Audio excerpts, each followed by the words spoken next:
Gallows Bay used to be a place where people used to get hung, like public executions. Let me check this out.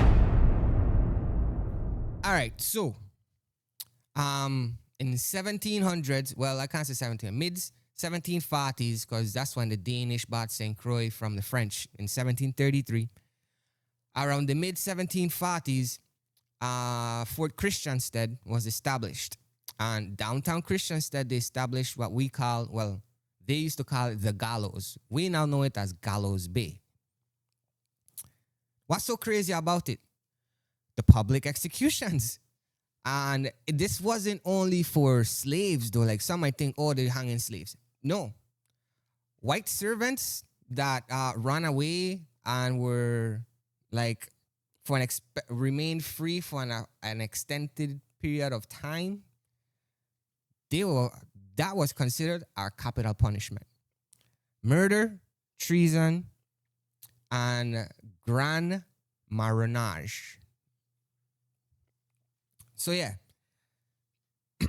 back in the days, those things was considered enough to have you hanged, and people were I don't want to say forced, but they were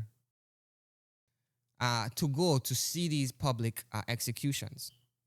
There's a story in 1759 from a man named William Davis, who's instead of facing this public hanging, decided to take his own life by, just like that. And that was sad, but he was being charged for allegedly a slave rising plot. The Danes didn't care that this guy ended himself. They still strung up the body just to make sure. That's how rough back then was. To give our perspective, right?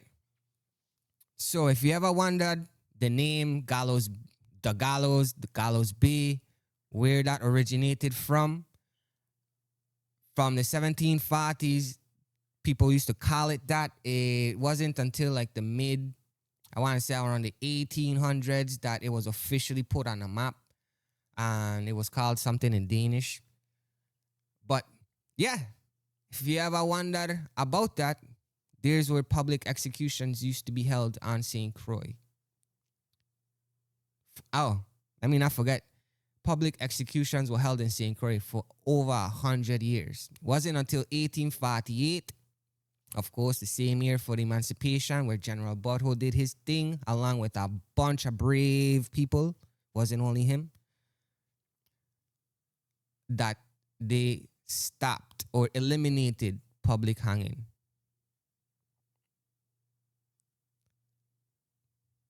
So if I see a ghost around there, I ain't going that way. Anyways, y'all stay safe. Y'all stay blessed. I'll catch you on the next one. Hotel on the Quay was a burial site, a cemetery.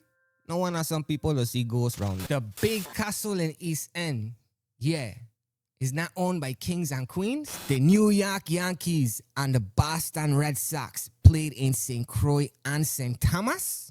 Why in the Virgin Islands? We don't drive on the left-hand side. The ringleader of Fountain Valley Massacre replies to my previous post. Oh my God. Things getting crazy. Why we call the United States Virgin Islands? I thought I knew this too. And we check this out.